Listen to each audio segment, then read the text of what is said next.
All right. Hi, I'm Calvin Leman, and this is Salmon, Idaho on July 1st, 2011. This happens to be the 4th of July parade. As far as I can tell, it's always been on the 1st of July in Salmon.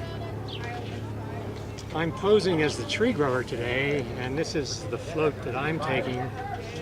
I also take this to the farmer's market in Salmon every Saturday so far. And I have just a selection of the trees that I have that I'm working on right now, trying to get them to adapt to this end of the country. So let me just show you a couple of them.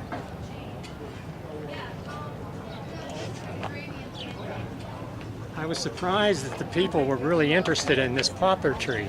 It's the easiest thing to grow, doesn't get insects or diseases, and in this latitude it should go 8 or 10 feet in a year. So this thing at the end of August is going to be taller than I am. That's one good thing about it.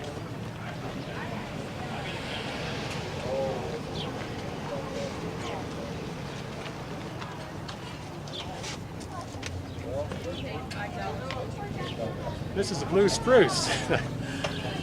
Can you see the blue? This is one that had a hard time adapting, and so it's going to lose all of these needles down here. See how there's nothing's going on there? But it's in good shape because at 9 they figured out what's going on here, and it's ready to do what it does. But as you can see, it's going to take it a year or two to get to look like a blue spruce like people think a Christmas tree looks.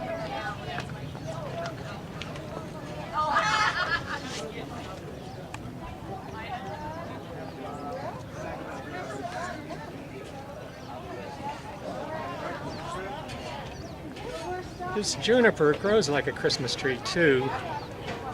The advantage of a Christmas tree, of a juniper now, is according to the people who claim that they know about the bark beetle, it doesn't attack juniper.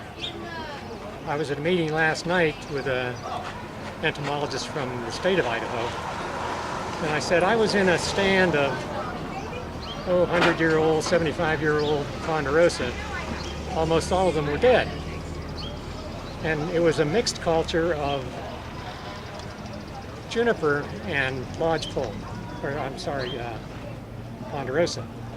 And I said, what it looked to me like the beetle had moved into the juniper. He says, oh no, the beetle doesn't attack juniper. I said, well then what was killing the junipers? He says, oh, they don't die from the insect. I said, why were they dead?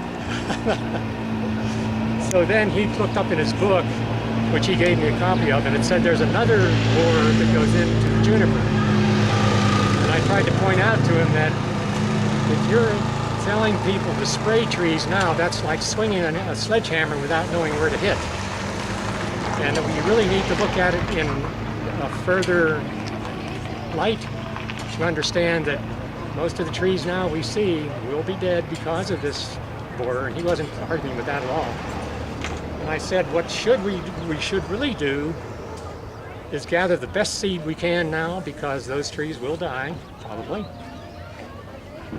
Store some of that seed in a way we know best, and plant a bunch of that seed that we know now.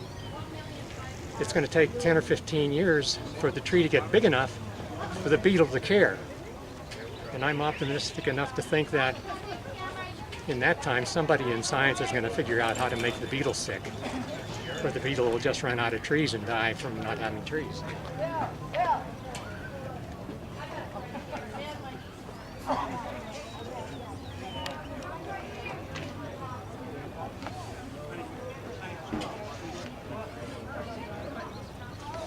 This is an experiment I'm doing. In salmon, we have troubles with deer eating all the trees. They don't eat spruce as far as I can tell, and they don't eat junipers. But they will eat a maple.